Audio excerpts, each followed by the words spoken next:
our success will depend. First one is, these are all three mega trends of the 21st century. The first one, and you won't be surprised since I represent the organization I do, the first one is migration as a global phenomenon. We live in a world on the move. There are more people in movement today than at any other time in recorded history. 258 million people crossing borders, and about 750 million internal migrants.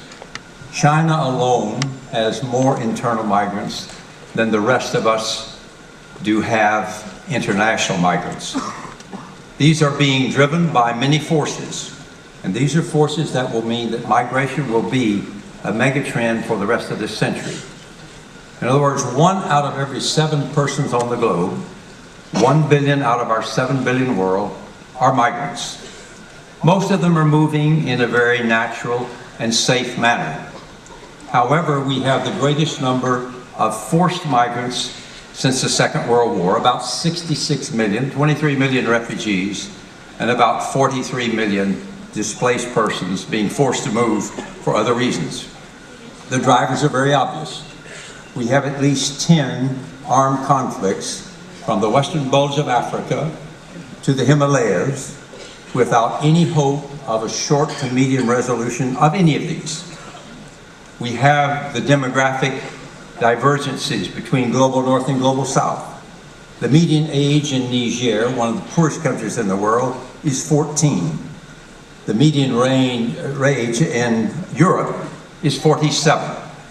It's quite clear that youth unemployment in parts of the world will make a major change in the lives of other countries. We have disaster, deterioration of the environment and demand for labor, and the gross divergence, socioeconomic, between global north and global south. So our thesis is that large-scale migration is inevitable given these driving forces.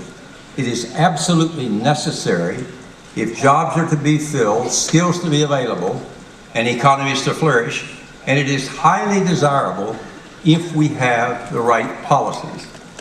Thus, it seems to me that migration is and will remain a megatrend of our century. I'm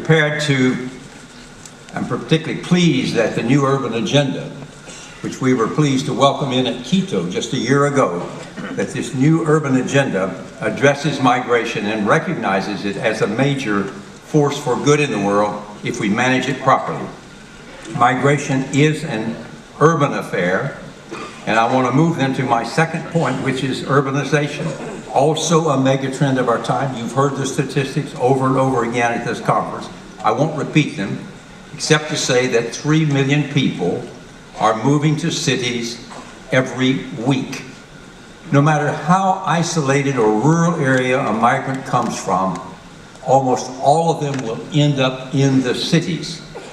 Unfortunately, we're dealing with a lot of anti-migrant sentiment, stereotypes, which are not true.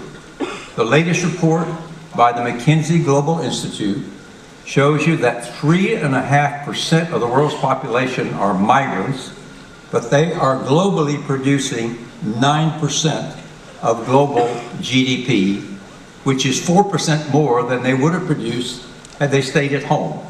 So I think it's quite clear that migration works favorably in the urbanization setting that we have today. They go to the cities because that's where the jobs are. It's where the security is. It's where life is. And my third point is the question of diversity. Given the drivers of migration, IOM believes that all of our societies will become inexorably more multicultural, multi-ethnic, multilingual, multi-religious. So we need to start preparing for that. Unfortunately, there is very little political courage, very little political leadership on the question of managing diversity.